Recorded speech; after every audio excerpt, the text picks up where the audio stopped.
It's been our attempt this month to really emphasize the importance of gratitude, for us being appreciative of who we are and how we got to be who we are. Not in an arrogant way or feeling that we're superior to anyone else, but that we are truly blessed people. That God has, through His infinite wisdom and His compassion, provided for me and you opportunities to be blessed by Him. And we've tried to look at not only examples in the Old Testament of God's blessings and His promise made to Abraham, but we've tried particularly to make sure that we have focused on the application of those things in our own lives and how we are to be focused people. This morning we talked about trying to make sure that we are thankful beings, that we reach that state of being where we're just thankful, we're grateful all the time, because we realize who we are and how blessed we are. And with that comes hopefully an opportunity for us to be a blessing, that we reach that state of being where we bless other people. We focus a lot, and rightfully so, on the promise made to Abraham in Genesis chapter 12, where he's called out of his homeland into a strange land, and God's describing what He's going to do with Abraham. And He said, I will bless thee, and I will make of thee a great nation. Now listen, and thou shalt be a blessing. Not only is Abraham going to be blessed, he's going to be a blessing to others. That's who he's going to be. That's what he's going to be known for. And guess what? We're kind of beneficiaries of that, aren't we?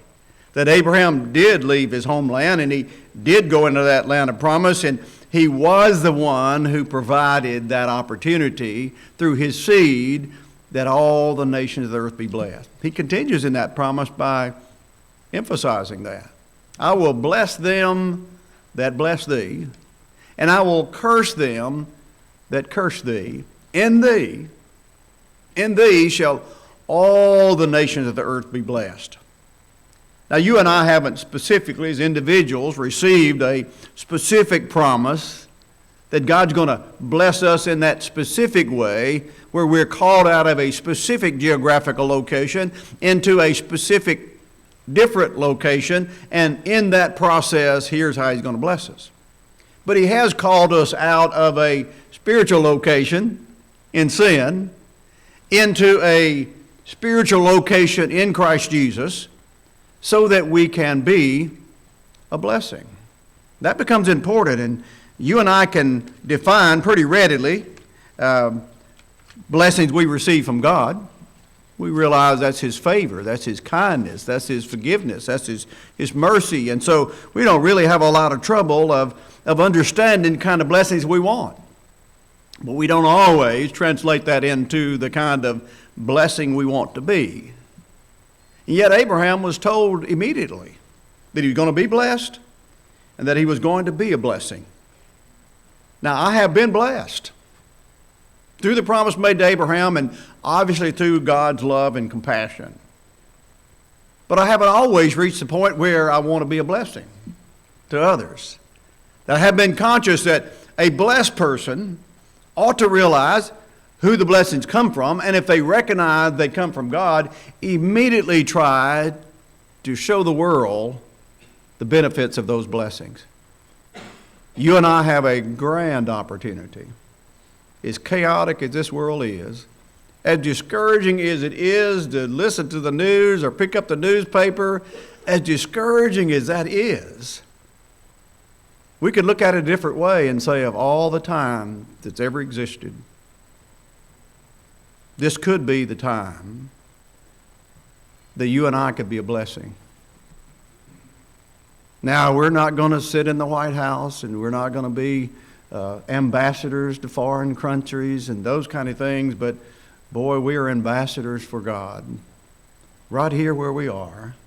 And our families that are discouraged, and our families that are fearful of what the future might hold, and what happens if this country falls apart, and what happens, and what happens, and what happens, we know who it is that's in control of all things. Folks, we just do.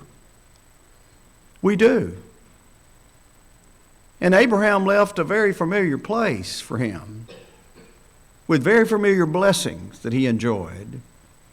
That was a lot more modern and a lot more beneficial to him physically and materially than what he would find dwelling in tents with his wife in a strange land, and being plagued by people who lived in that land, and having to redig his wells because people in that land weren't kind to him. But God said, I'm going to bless you. And everybody around Abraham knew God blessed him. They even did favors for Abraham because they thought his God is blessing him. And so maybe if we are kind to Abraham, his God will be kind to us. That is an opportunity you and I have. Now, if we just complain about what's going on in our country, all of a sudden we just join everybody else's voice. But if we let people know how kind God has been to us personally, what he's done for us spiritually, and that our confidence is in him, we can be a blessing to others. But you see, that takes purpose. When Abraham was called, he was given a purpose. And there were times when he didn't handle that purpose so well, but to his credit, he always corrected his mistakes. And he did what God told him to do, and he's found in that hall of fame of the faithful in Hebrews chapter 11 as by faith he sojourned in a strange land that God had promised him that would be an inheritance not to him directly, but to his descendants, because he was in search of a city that hath foundation, whose builder and maker is God. So he not only received those blessings, and he multiplied so. You remember he and his nephew Lot had to separate themselves from each other because they're flawed. God blessing them. But you see, everywhere they went, they could be a blessing to others. That's the way it needs to be with us, and we need to be conscious of that. But we have to prepare for that. A New Testament passage that kind of captures that mindset is found in 1 Peter chapter 3, beginning at verse 8. We're familiar with the early part of that chapter where it talks about the husband and wife relationship, but when he gets to verse 8, he kind of broadens that out to everybody who's a Christian. And he said, finally, be ye all of one mind, having compassion one to another, love as brethren, be pitiful, be courteous, do not render evil for evil or railings for railings, but listen, but contrariwise, blessings. Now, all those things he just described are not pleasant things. And Abraham described or experienced a lot of unpleasant things, but his mind was focused on God said, I'm going to bless you, and I'm going to bless those that bless you, and I'm going to curse those that curse you, so you don't worry about that part of it. You don't get into who should be blessed or who should be cursed. You just be who you need to be, and I'll bless you. And when I bless you, I'll bless those who are kind to you. And I'll take care of those who are unkind to you. And that was true in Abraham's life, wasn't it? We can see it. He took a band of men that weren't trained military folks and went and defeated 5 kings. How did he do that? Well, God was with him. He didn't provoke the fight. He didn't go out and try to conquer other lands. He wasn't interested in taking those people's kingdoms. But they took his nephew. And so he went and rescued him. How did he do that? God blessed him. And that's the way it will be in our lives, that God will bless us if we're conscious of that. He continues in this context of 1 Peter chapter 3, that contrariwise, we ought to be a blessing. Not when somebody does something unkind to us, let's do something unkind back. But he said, knowing that you are thereunto called, that you should inherit a blessing. Sounds real familiar, doesn't it? You want to be like Abraham? You want to be blessed? Then be a blessing. Recognize that you have a twofold understanding of God's kindness and God's mercy and God's blessings. That you are blessed, we are blessed, in order to be blessings. We need to recognize how important that is, and sometimes those circumstances of how we bless are not understood by us really well. He says in verse 10, "But he that will love life and see good days, let him refrain his tongue from evil, and his lips that they speak no guile." Now back in the Lord's sojourn here on this earth, he emphasized that out of the same source, and that is our ability to speak, and our heart that conjures up the context of our speaking. Out of an evil heart man speaketh evil things. And out of a good heart man speaketh good things. And so if we receive blessings, and we know that God's trying to fill us with good things, like he did Abraham. And so what comes out of us ought to be good things, and we have a choice of those matters. As you fast forward in 1 Peter chapter 3 and verse 15, it emphasizes, let the word or let Christ dwell in you. If you have experienced these things, he said that we are then to sanctify, to set apart, make sure there's a special place in our hearts for the Lord. And then he said, be ready. Here's that purposeful nature of being a blessing. That we're conscious, we prepare ahead of time to say, God expects us to be a blessing. He prepared Abraham ahead of time. He's calling him out of his comfort zone. And he's going to send him into a zone he's never been before, among people that he doesn't know. So he prepares him ahead of time. I'm going to send you there, and I'm going to bless you while you're there. And I'm going to bless those that bless you while you're there. And I'm going to curse those that curse you while you're there. And you're going to be a blessing. Now this passage says, be conscious of that. Make sure that you're unified in that you speak the same thing. And you do that by making sure it's the Lord that determines what you speak. And that you can give an answer to every man of the reason of the hope that's in you. Abraham didn't have any trouble giving answers to people of the reason of the hope that's in him. When he made mistakes is when he kind of got to be part of the world. That is, he looked at the circumstances that this doesn't look really good. We've got to go down to Egypt because of the famine in the land, and man, some people go down there, they don't come out. Especially if you have a good-looking wife and they know it's your wife, they may kill you and take your wife. So he began to think from that worldly standpoint, and when he did, all of a sudden God couldn't bless him the same way. If he'd been confident to say, God's not going to send me places that he doesn't want me to go. And he promised me that if anybody tried to curse me, he's going to curse them. If he'd held on to that part of the promise, then he could go down there and be a blessing in Egypt. What do you think would have happened to Pharaoh if he'd tried to take Sarah? Well, we know what would have happened. Don't we? In the dream, the Lord made him understand what would happen when you tried to take Sarah. He said, I didn't know that was his wife. And so Abraham, when he looked at it from a worldly standpoint, couldn't be the blessing that he needed to be because he couldn't see the blessings that God was going to bestow on him wherever he went. And that can be true of me. I can begin to say, well, boy, this doesn't look very good. And boy, this is not a good time. You know, people just not receiving the gospel like they used to. And, you know, maybe it's just going to deteriorate, and just maybe it's going to get worse from here. Well, just maybe there's no use. Well, see, that's leaving God completely out. And that's looking at all the circumstances. Boy, this doesn't look good. So maybe I ought to modify, and maybe I ought to adjust, and maybe I ought to compromise. And you begin to look at all those things, and now all of a sudden, the God who wanted to bless me and bless others through me can't do that. Not through me. He may bless people through other folks, but not through me, because I've lost that focus.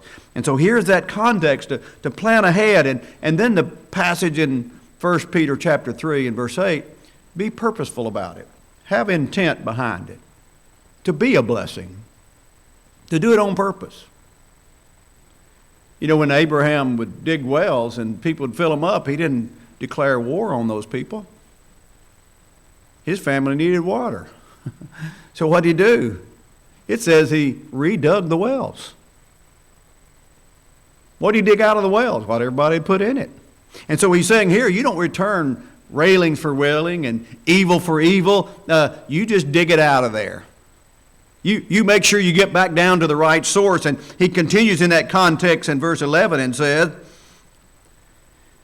verse 10 he says, "For he that will love life and see good days, let him refrain his tongue from evil and his lips from speaking guile. Let him eschew evil." We ought to despise, hate evil, and do good, and let him seek peace and ensue it.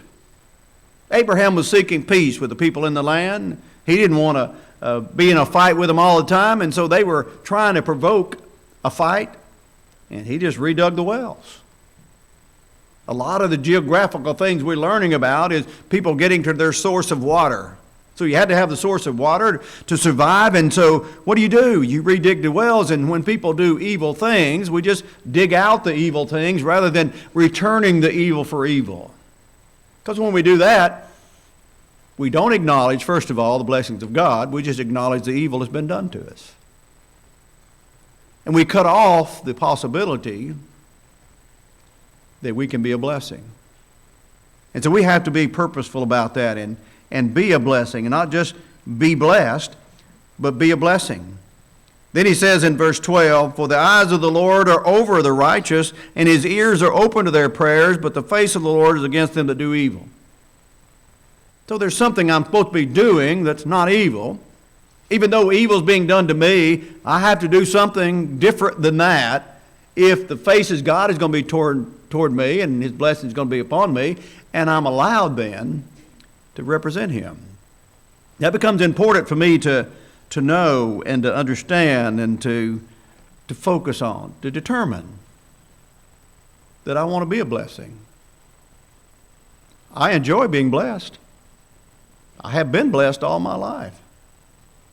But you see, it's important for me to determine to be a blessing. And sometimes they come in situations that we haven't really thought about.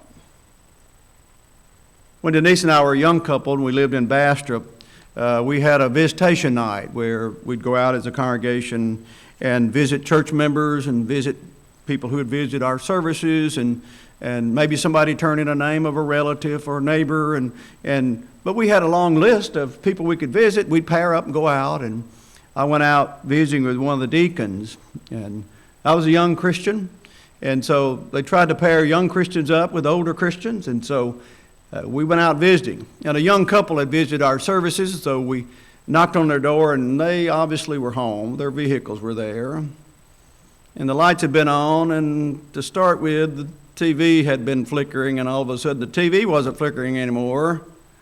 The light was still on, but there's nobody answered the door. And it was early. Most young people, don't go to bed at 6:30, 7 o'clock. We try not to interrupt people's mealtime, but we tried to go pretty close thereafter because we thought they would be there.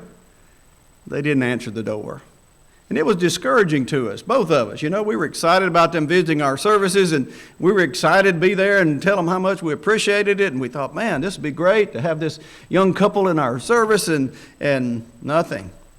So we kind of grumbled about it, like, boy, I wouldn't do somebody that way, would you? No. Wouldn't you answer the door? I would answer the door. And man, that's just not a good sign, is it? No, it's not. So we go to the next visit, and this lady is homebound and pretty much bed bound. She's in a wheelchair, and her older teenage son is there. And he answers the door. And he said, well, Mom's already in the bed, but I know she'd want to see you. We thought, well, we don't want to bother. Oh, no, it's not going to be a bother.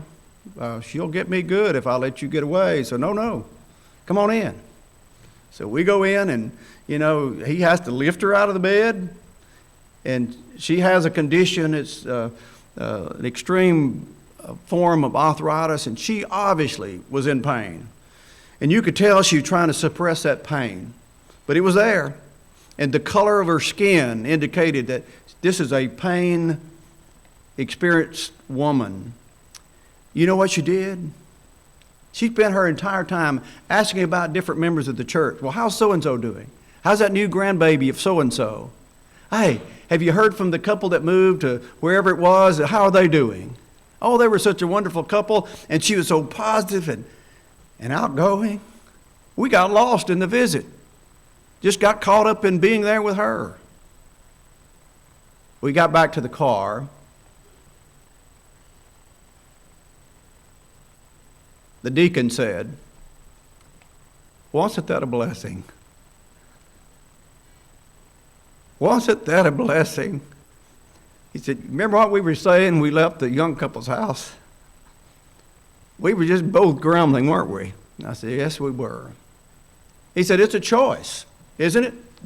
Whether you want to be blessed and whether you want to be a blessing." Now, we thought we could have encouraged a young person. We went there to this woman's house to encourage her. I'm sure it was an encouragement to her to catch up on these folks that she asked about, and we had information about them. But we got lost in just being blessed by her, in the example that she set. She didn't live much longer after that, and she died. But that's etched in my memory. That even in really, really difficult times, when there's not much, physically speaking, that you could say, what a blessing to be alive. It was a struggle.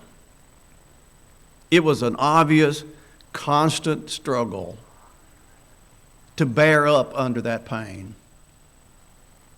But when she had opportunity, she wanted to use her presence, her condition, to be a blessing. I haven't forgotten that. I haven't suffered the way she has, but I might.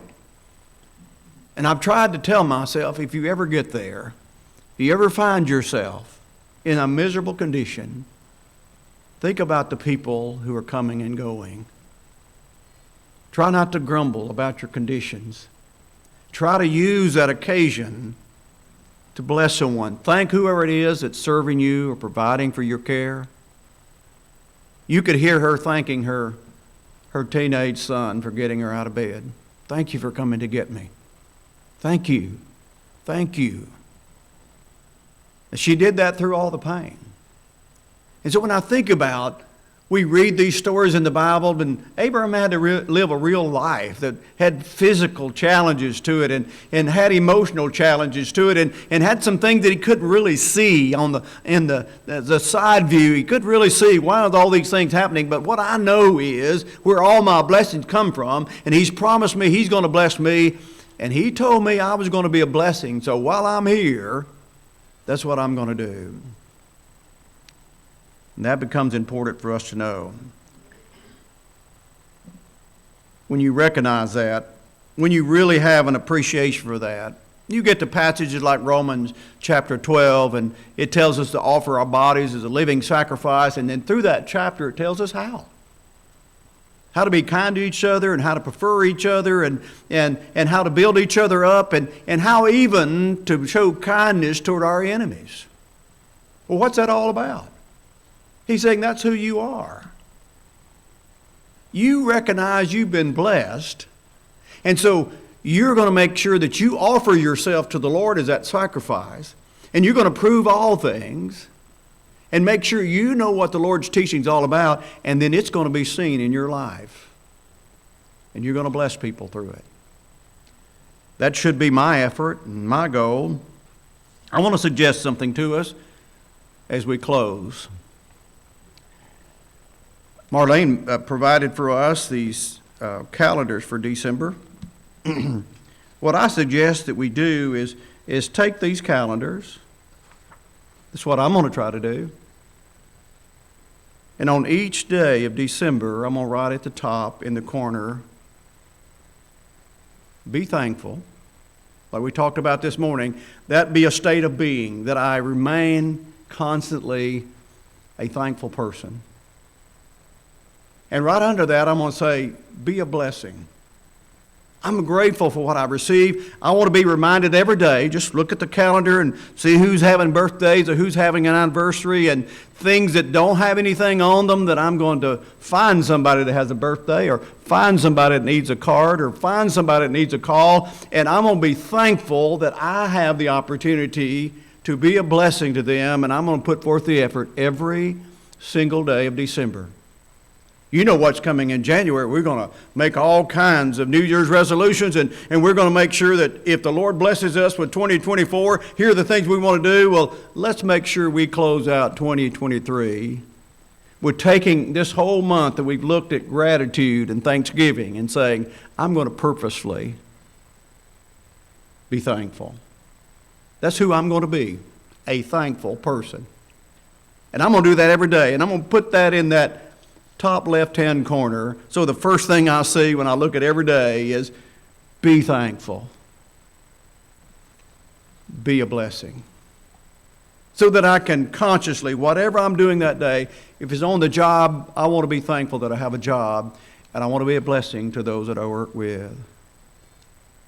Whatever it is that your circumstances is, then take that opportunity. You've got the calendar printed for you. You don't have to print one. You've even got things filled in some of those blanks that you can demonstrate how to bless them. They may be having an anniversary. It's an important thing for them. Let them know you know it's their anniversary and you're grateful for their lives and their influence in your lives. If they have a birthday, you're glad that they're here, that God allowed them to be born and to be part of your life, and you just say that out loud. You see, we can preach a lot of sermons and we can learn to quote a lot of scriptures, but the application part sometimes we just need a little help with, don't we? Well, Sister Marlene has helped us. She printed out the calendar. Hopefully this month has conditioned us to say, we know what Thanksgiving should be about. And it shouldn't be once a year. It should be every day. And we have lots to be grateful for. We started this series with counting our blessings. And realize the psalmist said they're so innumerable they can't be counted. And so we can't say, well, I don't know what to be thankful for. Oh, we do. And then for us to determine to be that blessing.